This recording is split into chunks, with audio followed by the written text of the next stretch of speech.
السلام علیکم ورحمۃ اللہ وبرکاتہ۔ الحمدللہ رب العالمین والصلاة والسلام علی سید المرسلین وعلی آلہ وصحبہ اجمعین، اما بعد۔ محترم ناظرین و سامعین، آج تعارف حدیث سیریز کا یہ تیسرا ایپیسوڈ ہے۔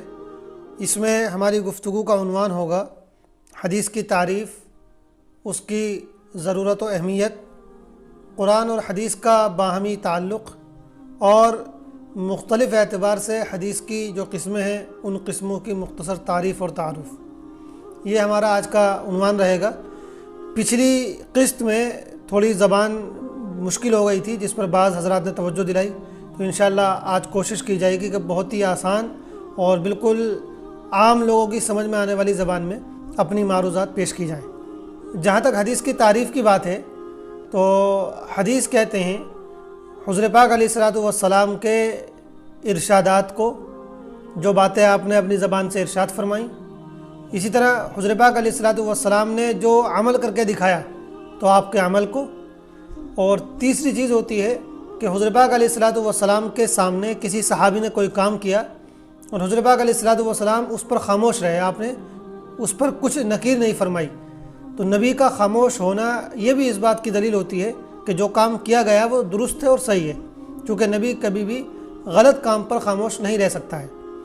تو ان تین چیزوں کو حدیث کہا جاتا ہے: حضور پاک علیہ الصلوۃ والسلام کے ارشادات، آپ کے اعمال، اور آپ کی تقریر کو۔ تقریر سے مراد کہ آپ کے سامنے کوئی کام کیا گیا اور آپ نے اس کو دیکھا اور آپ اس پر خاموش رہے، آپ نے اس پر نکیر نہیں فرمائی۔ حدیث کے علاوہ کچھ اور الفاظ بھی استعمال ہوتے ہیں جن کا مفہوم یہی ہوتا ہے۔ ان میں ایک لفظ سنت۔ حدیث اور سنت میں کچھ فرق ہے یا دونوں ایک ہی چیز ہیں؟ تو اب تو تقریباً دونوں الفاظ ایک ہی معنی میں استعمال ہوتے ہیں۔ جو حدیث سے مراد ہے وہی سنت سے مراد ہے، اور جو سنت سے مراد ہے وہی حدیث سے مراد ہے۔ لیکن پہلے تھوڑا ان میں فرق کیا جاتا تھا، اور اس فرق کو ہم اس طرح سمجھ سکتے ہیں کہ حدیث میں تو حضور پاک علیہ الصلوۃ والسلام کی بہت سی چیزیں شامل ہوتی تھیں۔ اس میں آپ کے ارشادات بھی شامل ہوتے تھے، آپ کا عمل بھی شامل ہوتا تھا، آپ کی تقریر بھی شامل ہوتی تھی، اور آپ کے بارے میں جو چیزیں دیگر صحابہ اکرام نے بیان کی ہوتی تھیں، مثال کے طور پہ آپ کیسے تھے، کس طرح چلتے تھے، یہ تمام باتیں حدیث میں شامل ہوتی تھیں۔ لیکن سنت سے صرف وہ طریقہ مراد ہوتا تھا جو حضور پاک علیہ الصلوۃ والسلام نے شریعت کے طور پر امت میں جاری فرمایا، یعنی جس طریقے کی پیروی کرنا اور جس طریقے پر چلنا اللہ رب العزت کو پسند ہے امت کی جانب سے، اس طریقے کو حضور پاک علیہ الصلوۃ والسلام کے اس چلنے پھرنے کے، رہنے سہنے کے انداز کو جو شریعت ہے اس کو سنت کہا جاتا تھا۔ تو گویا کہ سنت تھوڑا سا خاص چیز تھی جس میں حضور پاک علیہ الصلوۃ والسلام کا وہ طریقہ مراد ہوتا تھا جو دین ہے گویا کہ، اور جو کام آپ نے دین سے ہٹ کر کیے، اور یعنی اپنے ذاتی طور پر کیے، انسان ہونے کے ناطے کیے، یا صحابہ اکرام نے آپ کی زندگی کے بارے میں کچھ باتیں بتائیں، آپ کیسے تھے، کس طرح چلتے تھے، کس طرح لیٹتے تھے، کس طرح بیٹھتے تھے، کس طرح گفتگو فرماتے تھے، تو یہ تمام چیزیں حدیث میں شامل ہوتی تھیں۔ تو حدیث کا دائرہ تھوڑا بڑا تھا اور سنت کا دائرہ تھوڑا چھوٹا تھا۔ اسی طریقے سے ایک لفظ آتا ہے خبر۔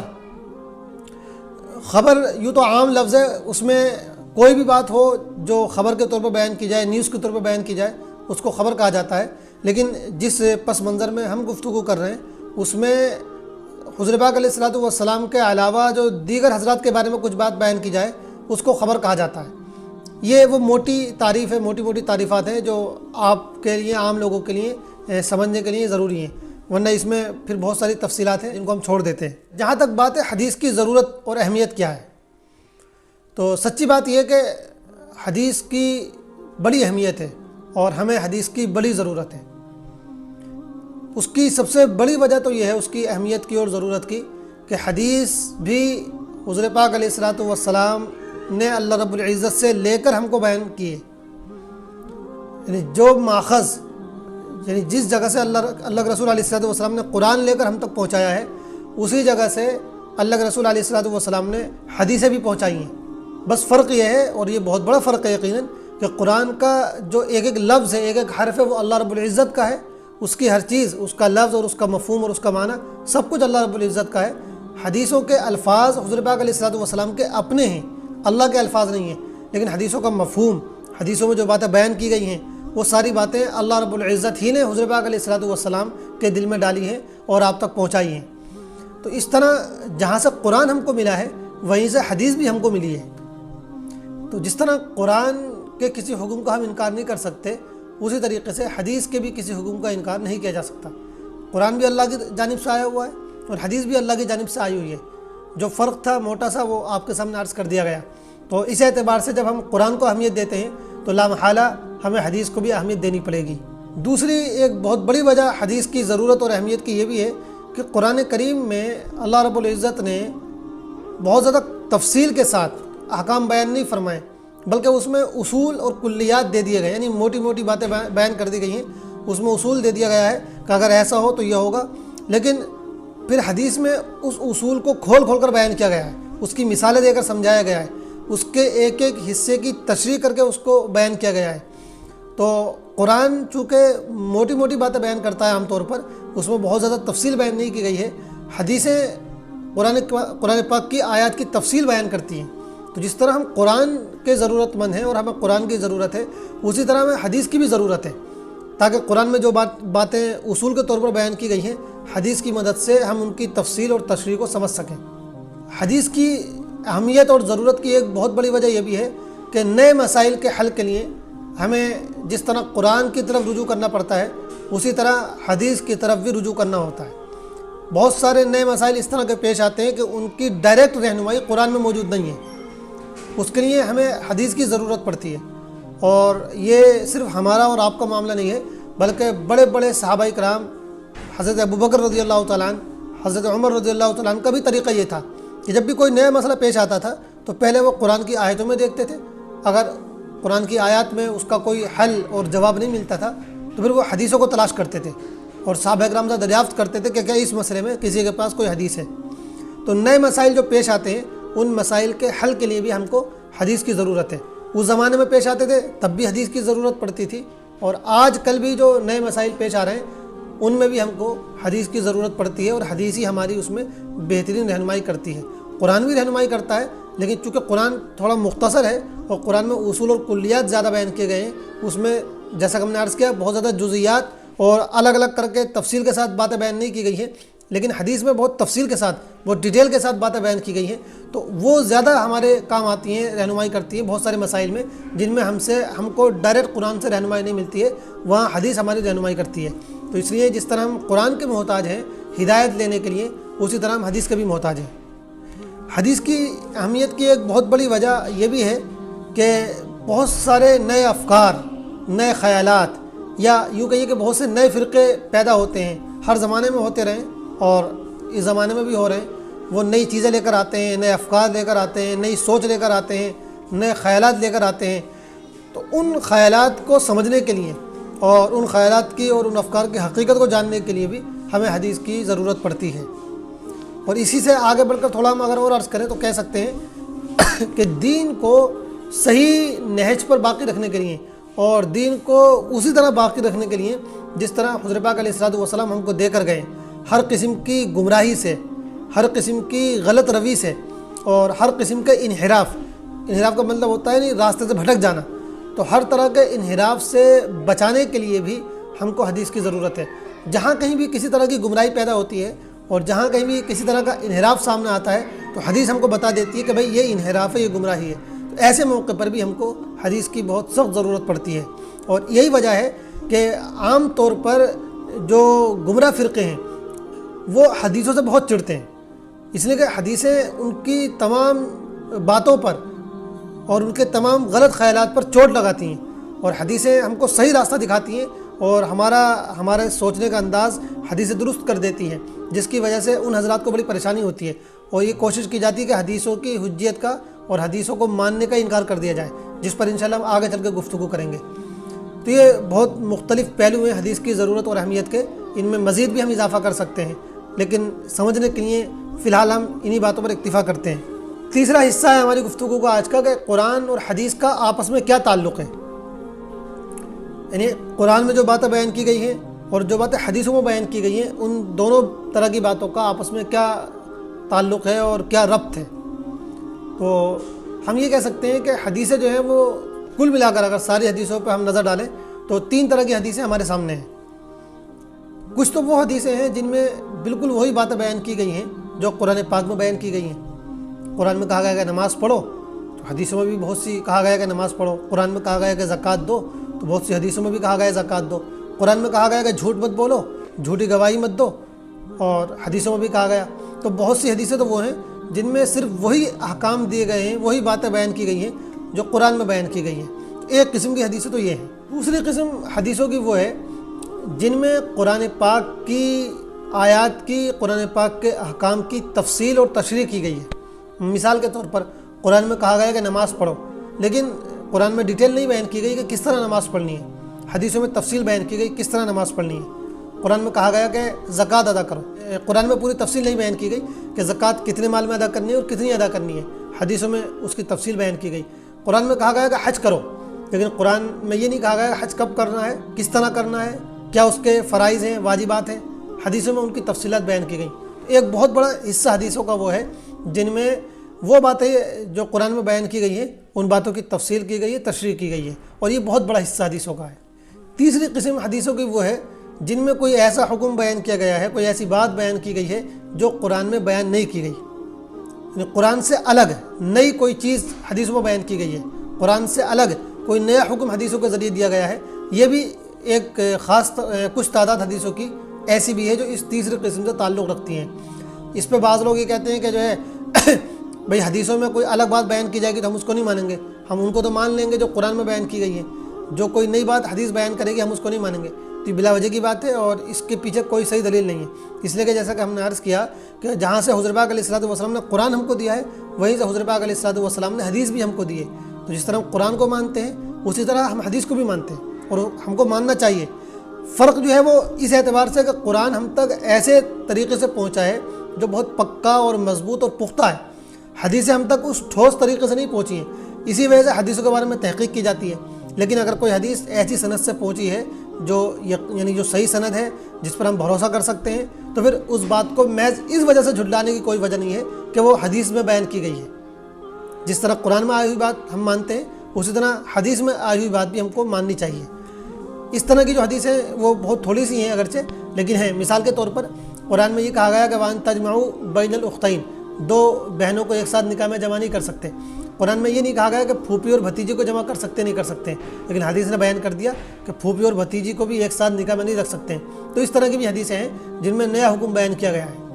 تو یہ تین قسمیں ہو گئیں. پہلی قسم جس میں وہی باتیں کہی گئی ہیں, وہی احکام دیے گئے ہیں جو قرآن میں دیے گئے ہیں, انہی کی تائید ہوتی ہے.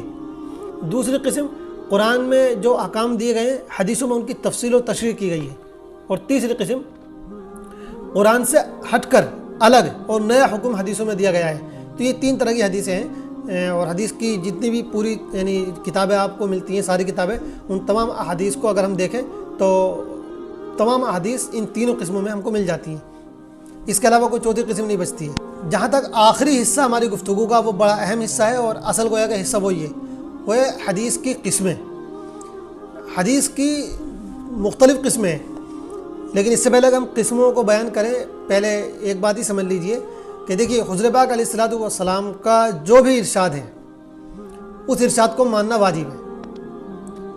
لیکن مسئلہ یہ ہے کہ جن لوگوں نے حضرت پاک علیہ الصلوۃ والسلام سے براہ راست آپ کی بات سنی, آپ کو اپنی آنکھوں سے کوئی کام کرتے ہوئے دیکھا, تو ان کے لیے تو کوئی مسئلہ ہی نہیں ہے. وہ تو جو انہوں نے دیکھا یا سنا اس کو وہ مانیں گے ہی, چونکہ اس میں کوئی شک کی گنجائش نہیں ہے.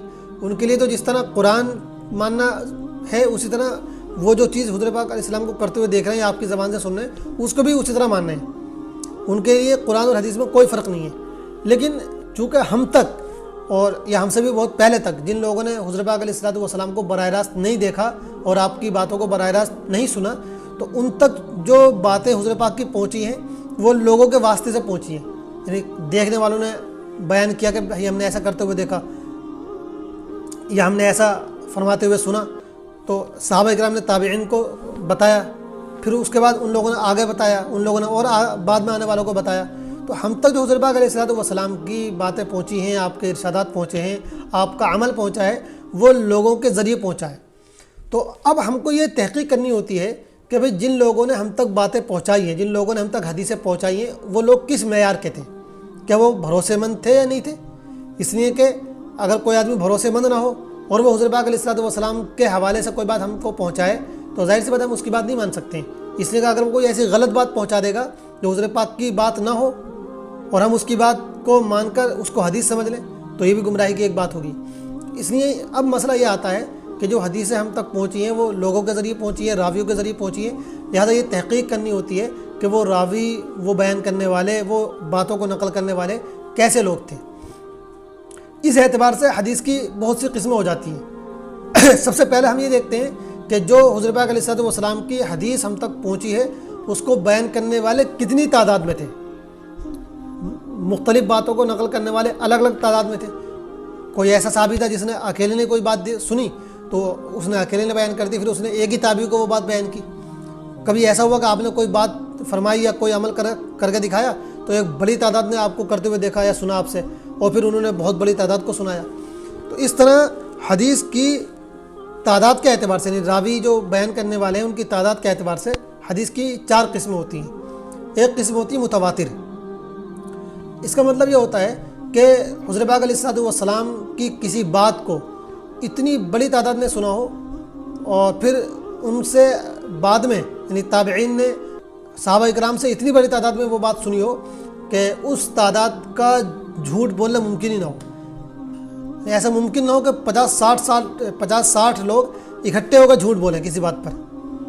ایک بڑی تعداد جب 50 لوگ، 100 لوگ، 200 لوگ، ایک بڑی جماعت نے حضور پاک علیہ الصلوۃ والسلام کو کوئی بات فرماتے ہوئے سنا یا کوئی عمل کرتے ہوئے دیکھا اور پھر انہوں نے اسی بات کو آگے منتقل کیا اتنی ہی تعداد میں، اس کو کہا جاتا ہے متواتر۔ ایسی روایت تو بالکل یقینی اور پکی ہوتی ہے کہ 200-250 لوگ، 100-150 لوگ جو ہے جھوٹ نہیں بول سکتے ہیں۔ اس طرح کہ سب، کوئی مصر کا ہے، کوئی شام کا ہے، کوئی مکے کا ہے، کوئی مدینے کا ہے، کوئی کہیں کا ہے، اور سب لوگ وہی بات بیان کر رہے ہیں، ایک ہی جیسی بات بیان کر رہے ہیں، تو ظاہر سی بات ہے کہ کوئی ایک جگہ بیٹھ کے انہوں نے میٹنگ تو کی نہیں تھی کہ بھائی ہم سب لوگ جھوٹ پھیلائیں گے۔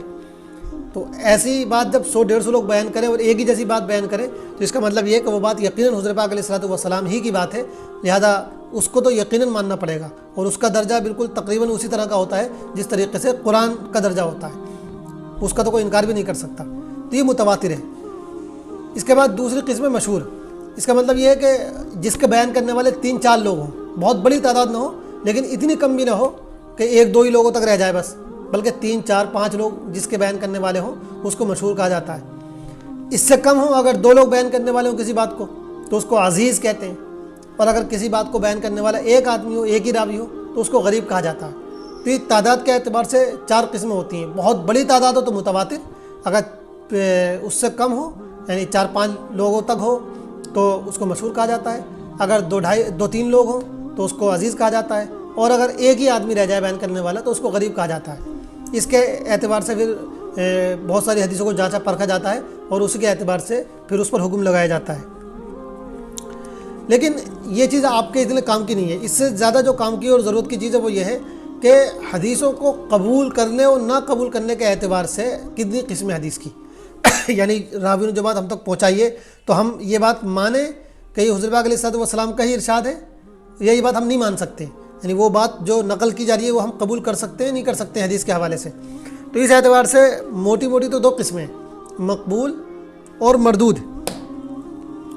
مقبول کا مطلب یہ ہوتا ہے کہ جو بات راویوں نے ہم تک پہنچائی ہے وہ قابل قبول ہے، وہ بھروسے کے راوی ہیں، اور راویوں پر بھروسہ کرنے کے لیے یا راویوں کو بھروسے مند سمجھنے کے لیے کہ کون سا راوی بھروسے مند ہے کون سا راوی بھروسے مند نہیں ہے، یہ بڑی تفصیلی بحث محدثین نے کی ہے۔ اس میں بہت ساری چیزیں دیکھی جاتی ہیں، یعنی بہت زیادہ امانت دار، بہت زیادہ ذہین، حافظہ مضبوط جن لوگوں کے اندر یہ اوصاف پائے جاتے ہیں ان کی باتوں کو قابل قبول سمجھا جاتا ہے۔ ایسا بھی ہوا کہ بہت سے لوگ بہت نیک تھے، متقی تھے، پرہیزگار تھے، لیکن جو ہے وہ حافظے کے کمزور تھے تو ان کی روایتوں کو رد کر دیا گیا۔ تو بہرحال تو جو لوگ قابل قبول ہوتے ہیں ان کی جو روایتیں ہوتی ہیں ان کو مقبول کہا جاتا ہے، اور پھر مقبول میں کئی طرح کی حدیثیں آتی ہیں۔ سب سے اعلیٰ درجہ صحیح کا ہوتا ہے، اور اس کے بعد کچھ جو اس سے کم درجے کی ہوتی ہیں وہ حسن ہوتی ہیں۔ جو مردود حدیثیں ہوتی ہیں مردود حدیثوں میں بھی کئی قسمیں ہیں۔ ایک تو وہ ہوتی ہے جو موضوع حدیث ہوتی ہے، جس کے بارے میں یقین ہوتا ہے کہ یہ گھڑی ہوئی حدیث ہے، یہ حضور پاک کا ارشاد نہیں ہے، کسی نے جو ہے جھوٹ بول کر آپ کی طرف منسوب کر دیا ہے، تو ایسی چیز کو حدیث تو نہیں کہہ سکتے ہیں، لیکن سمجھنے کے لیے اس کو حدیث کہہ دیا جاتا ہے کہ یہ حدیث موضوع ہے، یہ گھڑی ہوئی حدیث ہے، یہ حضور پاک کا ارشاد نہیں ہے، یہ جھوٹا کسی نے بیان کر دیا ہے۔ اس کے بعد پھر ایک قسم ہے موضوع کے بعد ضعیف۔ ضعیف کا مطلب ہوتا ہے کمزور روایت۔ اس کی پھر بہت ساری قسمیں ہوتی ہیں.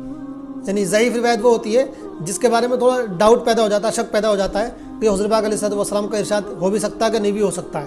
تو اس کی پھر بہت ساری قسمیں جو بہت ڈیٹیل میں چلے جائیں گے اس کو ہم چھوڑ دیتے ہیں. تو موٹی موٹی جو قسمیں ہوئی حدیث کی اس اعتبار سے ہم دیکھ لیتے ہیں. صحیح اور حسن، یہ موٹی موٹی دو قسمیں ہیں جو مقبول حدیثیں ہیں جن کو ہم قبول کرتے ہیں اور جن سے ہم احکام لیتے ہیں، جن پر ہم عمل کرتے ہیں. اور پھر دو قسمیں ہیں، ایک موضوع اور ایک ضعیف. موضوع تو کسی کام کی نہیں ہوتی ہے، اس کو تو بالکل جو ہے چھوڑ دیا جاتا ہے. ضعیف حدیث کی پھر بہت سی قسمیں ہوتی ہیں. ان میں کچھ قسمیں ایسی ہوتی ہیں جن کو بہت سارے دلائل کی وجہ سے، بہت ساری علامتوں کی وجہ سے ہم قبول بھی کر لیتے ہیں، اور بہت ساری ایسی ہوتی ہیں جن کو ہم چھوڑ دیتے ہیں، قبول نہیں کر سکتے ہیں. پھر جو مقبول حدیثیں ہیں، جو قابل قبول ہیں، جن کے بیان کرنے والے، نقل کرنے والے اچھے لوگ ہیں، ان کی بھی دو قسمیں ہوتی ہیں.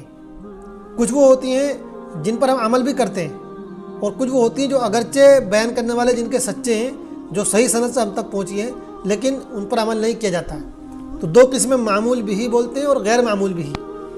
یعنی جو حدیثیں صحیح سند سے ہم تک پہنچی ہیں، جن کے بیان کرنے والے اچھے ہیں، بھروسے مند ہیں، ایماندار ہیں، بہت اعلیٰ پائے کے لوگ ہیں، ان کی بھی بیان کی ہوئی حدیثیں ہم تک پہنچی ہیں، تو ان کی بھی دو قسمیں ہوتی ہیں، معمول بھی اور غیر معمول بھی. معمول بھی کا مطلب یہ کہ یہ حدیثیں ایسی ہیں کہ ان پر عمل کیا جائے گا اور ان کو ہم اپنے عمل میں لائیں گے. اور غیر معمول بھی کا مطلب یہ ہوتا ہے کہ اگرچہ ان کی سند صحیح ہے اور یہ صحیح کتابوں میں آئی ہوئی ہے، صحیح طریقے سے ہم تک پہنچی ہے، لیکن ان پر عمل نہیں کیا جائے گا. اس سے ایک بات یہ بھی ثابت ہوئی کہ بہت سے لوگ کبھی کبھی جو ہے کوئی صحیح حدیث ہم کو دکھاتے ہیں اور کہتے ہیں کہ بھائی لو یہ دیکھو صحیح حدیث ہے، اس پر تم عمل کرو، اور جب جس چیز پر تم اب تک عمل کرتے ہوئے آ رہے تھے اس کو چھوڑ دو.